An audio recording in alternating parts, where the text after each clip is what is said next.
La bonne info, c'est à la bonne heure sur GTV. Bonsoir à toutes et à tous. Merci de suivre l'actualité de ce 16 décembre 2024, dont voici les titres.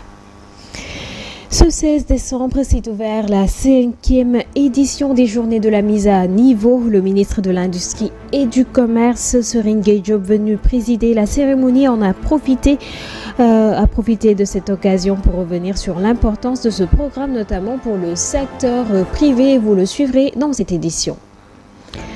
Rationalisation de certains secteurs après la presse, l'espace politique va suivre.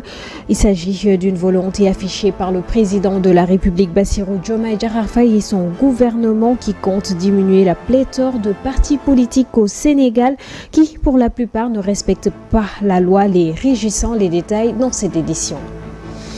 Et puis sport, Lamine Camara remporte pour la 2e fois consécutive le trophée du meilleur jeune joueur africain de l'année.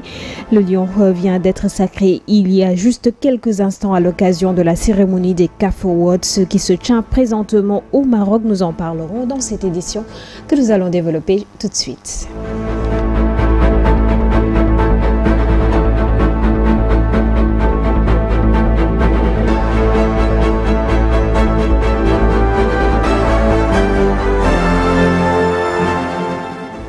Un immense plaisir de vous retrouver, fidèles téléspectateurs de GTV, dans cette édition que nous allons démarrer avec la 5e édition des Journées de la mise à niveau au Sénégal. Ce programme qui entre dans le cadre de l'amélioration de la compétitivité des entreprises sénégalaises.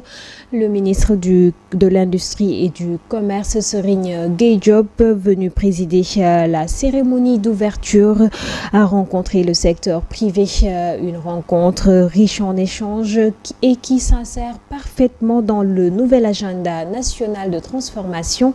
Le ministre Serigne Gueye Diop s'est exprimé au micro de nos reporters Djibril Niane et Pape Ndartegay. La mise à niveau est un levier important pour le développement économique de notre pays, puisqu'il contribue au renforcement des entreprises et de la compétitivité. La mission du bureau de mise à niveau consiste à préparer les entreprises à affronter les défis de la concurrence sur le marché national, sur le marché international, en tirant surtout les opportunités offertes par les marchés régionaux tels que l'UMOA. L'Afrique doit commencer à viser les marchés internationaux comme l'a fait la Chine, comme l'ont fait tous les pays asiatiques. C'est pour cette raison que, dans ce cadre de la mise à niveau, nous devons aussi voir, en dehors du renforcement des moyens techniques, il y a également le renforcement des ressources humaines, qui sont en réalité l'un des capitaux les plus importants des entreprises. Aujourd'hui, plus que jamais, les défis de la globalisation, du numérique et du développement durable constituent des exigences croissantes auxquelles les entreprises doivent répondre pour préserver leur compétitivité en termes de coûts et de qualité. Le gouvernement s'engage à accompagner les entreprises dans l'adoption de technologies innovantes et économes. Je voulais vous inviter à réfléchir sur les 4 moteurs de croissance justement pour le futur. Nous devons réfléchir, mesdames et messieurs, aux prochaines 25 années, à notre agenda 2050, dont les 4 principaux axes au niveau industriel consistent d'abord en ce qu'on appelle l'industrialisation des ressources naturelles. Je l'ai dit tout à l'heure, le gaz et le pétrole. Notre pays doit commencer à réfléchir sur la transformation justement de ces ressources gazières, pétrolières, minières, phosphatières donc, en transformant sur place avant d'exporter ces produits-là.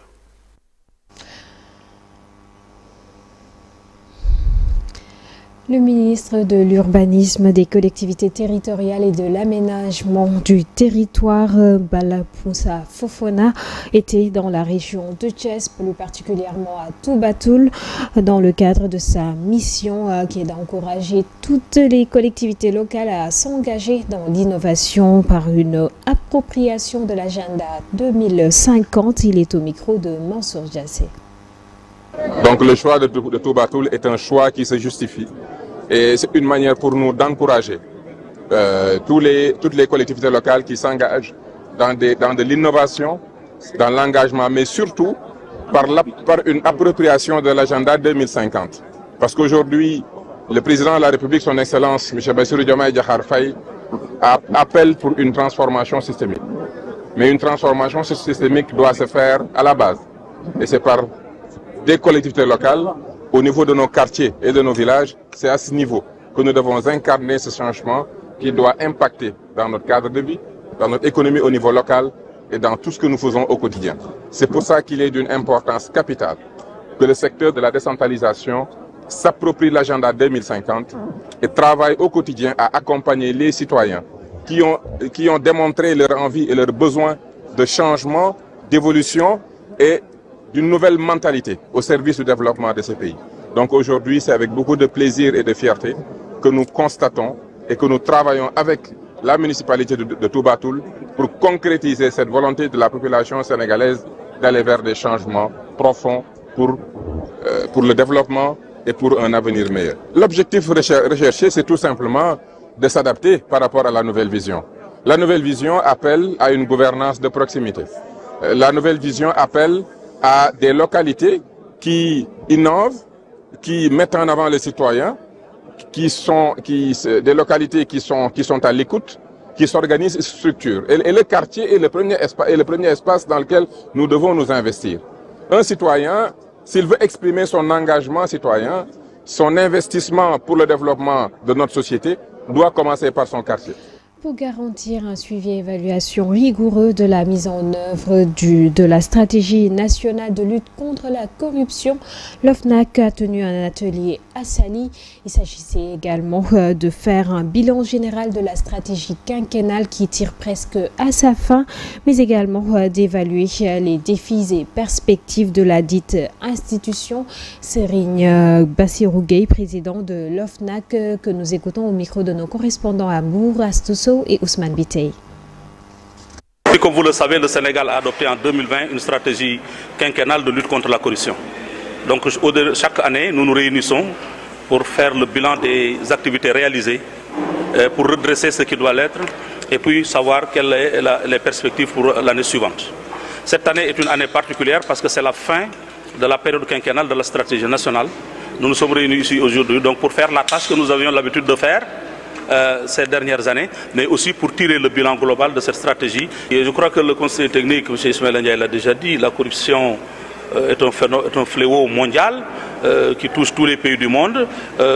Au Sénégal aussi, ce phénomène est bien présent, tout le monde le sait, mais ce que je peux dire, c'est que les autorités se sont données quand même pour objectif de faire de la corruption un élément important de leur stratégie. Lors de la présentation de l'agenda 2050, M. le Président de la République est revenu sur ça en affirmant sa volonté de faire de la lutte contre la corruption un pilier essentiel, de réformer l'administration pour mettre au service du développement. Je crois que donc les défis sont énormes, mais la détermination est encore à la hauteur de ces défis. Le président du complexe, Cheikh Ahmadoul Khadim, pour l'éducation et la formation, il s'appelle Cheikh Ahmadou Badawi Mbaké, et le directeur général de l'Institut national du pétrole et du gaz, Dr Fall Mbaye, ont procédé ce samedi à la signature d'une convention de partenariat pour intégrer le secteur du pétrole et du gaz dans les filières de formation de l'université. Les propos de leurs propos ont été recueillis par Mansour Diassé. Moi, je me suis dit quand même qu'avec le Sénégal qui rentre dans une phase de production et d'exploitation du pétrole et du gaz, ce serait nécessaire quand même qu'on dote l'université de ce secteur-là. Ce n'est pas une filière, en fait c'est un secteur, c'est un métier qu'on doit avoir en plus de la formation, qu'on soit médecin, technicien ou ingénieur. Voilà, c'était notre but ici, de venir signer cette convention qui marque notre appui et notre accompagnement à l'université Cheikh Ahmadoul Khadim, d'être aussi dans le secteur du pétrole et du gaz. L'énergie dans le monde, c'est tout. Hein. Aller des centrales électriques qu'on peut remplacer par des centrales gazières pour que notre prix du kilowattheure soit beaucoup plus favorable aux ménages et développer aussi notre secteur économique. Le contenu de la convention repose sur deux choses. L'université Cheikh Ahmadoul Khadim veut maintenant mettre en plus de ses filières le secteur gaz et pétrole dans ses filières. nous serons derrière pour assurer la formation. On va leur fournir des formateurs et s'il faut aussi des modules de support et tout, on va tout leur fournir. S'il faut créer par exemple une filière ici de secteur de pétrole et gaz, on va le faire. Donc sous label INPG, c'est surtout ça. Cette convention de partenariat que nous venons de signer avec l'Institut national du pétrole et du gaz entre en droite ligne avec l'un des axes majeurs de notre plan stratégique de développement 2024-2029. Mais dans un premier temps, nous allons renforcer les capacités de nos étudiants en les certifiant donc, au métier au pétrole et au gaz. Des fournitures scolaires d'une valeur de plus d'1 million de francs CFA ont été mises à la disposition de l'école primaire de Dar Salam, un appui de l'association Solidarité Dar Salam, dont les membres sont pour la plupart basés en France et qui contribuent énormément au développement du village depuis 28 ans avec des actions dans les domaines de l'éducation et de la santé. Les détails avec Amadou Diallo. Cela fait maintenant 28 ans que l'association Solidarité Dar Salam apporte un appui en fourniture scolaire à l'école du village située dans la commune de Neteboulou. Cette année encore, c'est une enveloppe de plus d'1 million qui a été déboursée pour l'achat de fournitures afin d'améliorer les enseignements apprentissages dans ce temple du savoir. Donc, nous intervenons dans le village de Dar Salam ici au niveau de l'école primaire chaque année donc pour apporter un soutien, un appui en fourniture scolaire pour les élèves et pour les enseignants. Oui, donc ça fait maintenant la 28e année que nous apportons des fournitures scolaires dans ce village avec notre association qui compte à peu près 200 adhérents. Donc il y avait eu un puits, il y a eu le bureau du directeur, il y a eu une salle de classe, il y a eu ensuite encore d'autres salles de classe. Un soutien qui permet ainsi de booster les performances scolaires, reconnaît le directeur de l'école. Ils ont même oublié ça tout à l'heure en parlant de la clôture de l'école. Donc où, sincèrement, les animaux divaguaient dans cette école-là. Mais depuis que nous avons eu la clôture, donc la sécurité qui s'est vraiment implantée. L'année passée, nous sommes remontés jusqu'à 77% encore de réussite. Donc nous sommes en train aussi de travailler en collaboration avec le collège où il n'y avait pas d'effectifs. En plus du secteur de l'éducation, l'association intervient dans le domaine de la santé avec la réalisation de murs de clôture, la dotation en médicaments des postes de santé, des jardins potagers aussi sont réalisés pour les femmes, autant d'actions qui contribuent au développement de la localité. Politique à présent dans cette édition, le président de la République, Bassirou Diomaye Diakhar Faye, veut mettre en place la rationalisation des partis politiques au Sénégal pour régler la pléthore de formations politiques. Cette réforme, bien que ses contours et son calendrier restent pour le moment flous, s'inscrit dans une dynamique de modernisation déjà amorcée dans d'autres secteurs comme celui des médias. Les détails avec Mansour Diassé. Après la presse, c'est au tour des partis politiques et mouvements d'être assainis. En effet, le président de la République et son gouvernement veulent mettre en place une rationalisation stricte pour régler définitivement le problème de pléthore de formations politiques au Sénégal, où on parle d'environ 400 partis politiques. Un chiffre qui pourrait considérablement diminuer si la loi était appliquée rigoureusement. Cette démarche entre dans le cadre de la rupture qu'ils ont prônée lors des élections présidentielles de 2024 qui a séduit les Sénégalais. Cette réforme, bien que ses contours et son calendrier restent flous, s'inscrit dans une dynamique de modernisation déjà amorcée dans d'autres secteurs comme celui des médias pour aérer le paysage médiatique. Cette décision vise à mettre fin au parti d'Orcat, jadis appelé parti télécentre, qui attendait le bon moment pour s'agripper au wagon des partis en tête de course, espérant profiter pleinement des fonds mensuels attribués aux alliés par le pouvoir et de la notoriété. La procédure de rationalisation de l'espace politique aurait été déjà enclenchée pour étudier les modalités de rationalisation de cette vieille doléance que les régimes précédents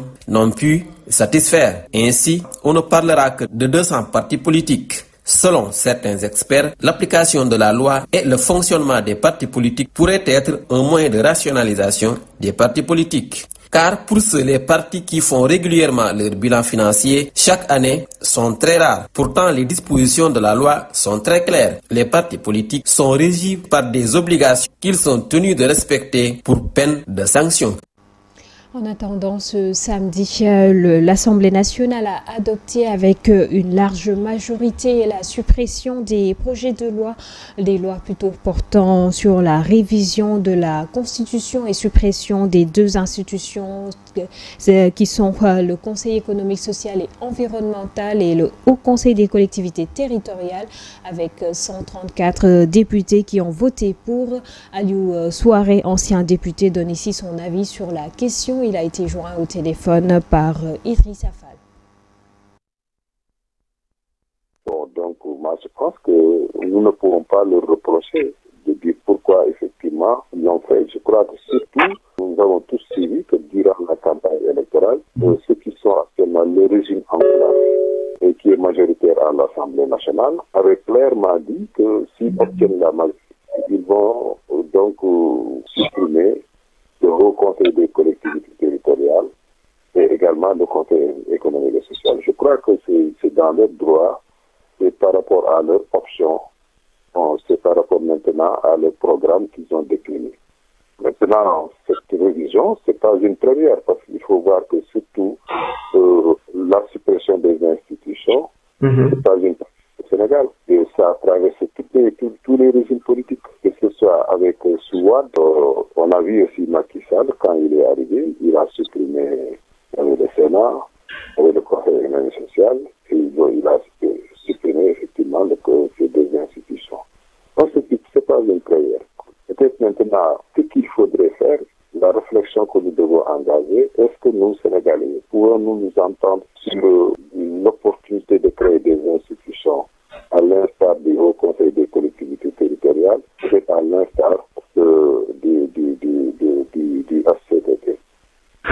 Quelle grande utilité, il faudrait que nous tous qu'on s'accorde pour dire que oui, voilà, c'est utile, nous le mettons, et qu'on essaie de le stabiliser, et qu'on s'accorde sur ça, que personne donné, si un régime revient au pouvoir, il essaie effectivement de faire ce que les personnes, ses prédécesseurs ont fait. Je crois que ça, c'est non seulement ça, valorise notre constitution, mais également, ça nous donne plus de valeur à notre constitution. Je crois qu'il faudrait que quand même qu'on s'accorde pour qu'on s'entende sur là-dessus, quelle institution qu'il faut pour le Sénégal. À présent, nous venons sur cette actualité également. La destitution de son poste de député et récemment révoqué de son poste de maire.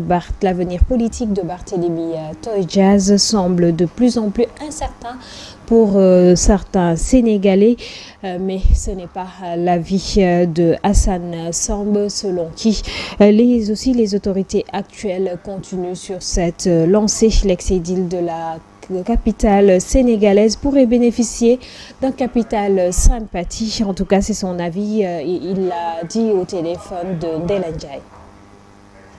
C'est que sa radiation de la mairie n'est pas encore complètement actée. Il faudrait bien que les juridictions se prononcent sur ces questions-là, qui semblent être un peu floues au regard de l'interprétation des textes, des différents textes en la matière. Article 277 Code électoral, article L29 et tous les textes qui ont été interprétés pour aboutir à cette procédure. Donc on attend un peu la position de la haute juridiction. S'agissant maintenant de son avenir, si jamais il perdait tous les mandats, bien sûr, ce serait un coup dur pour lui. C'est clair qu'il semble bien que Khalifa Sall était dans une logique de le propulser à la tête du mouvement Taxawu, parce que Khalifa peut être frappé par les limitations d'âge. Par conséquent, c'est Barth qui était le successeur désigné. Mais à mon avis, cette ambition reste intacte, d'autant plus qu'au regard des procédures observées à l'Assemblée, aussi bien à l'Assemblée qu'à la mairie, beaucoup de Sénégalais commencent à quand même douter de l'opportunité et de la légalité de la part des autorités actuelles de se comporter de cette façon-là. Alors, Barth, cela veut dire que Barth peut bénéficier d'un capital sympathie important, contrairement à ce que l'on croit. Mais tout dépendra de la réussite ou non du projet et de la satisfaction ou non des Sénégalais. Si les Sénégalais sont moins satisfaits, plus Barth, des personnalités politiques comme Barth pourront bénéficier d'une sorte de réhabilitation et pourront être propulsés effectivement au sommet des pinacles politiques.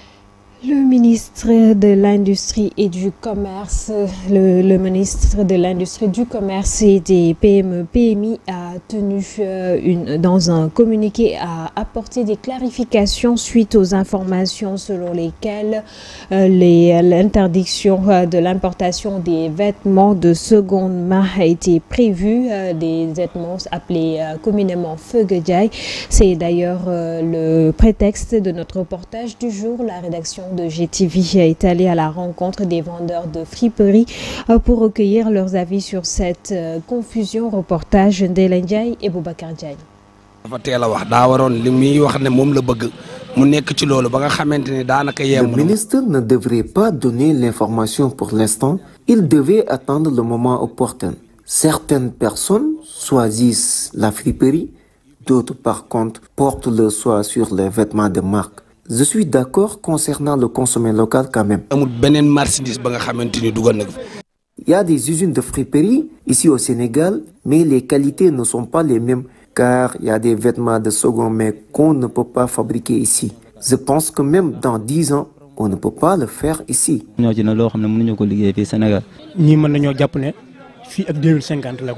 Je pense que l'information a été mal interprétée car même si on ne le dit pas, on préfère les vêtements neufs. Donc si on décide d'arrêter l'exportation de la friperie, je pense que c'est une bonne idée.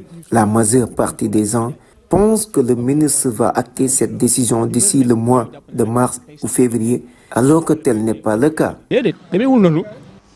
Réunis en sommet ordinaire à Abuja ce dimanche, la communauté économique des États de l'Afrique de l'Ouest, CEDEAO, a prolongé la durée de la médiation avec l'Alliance des États du Sahel.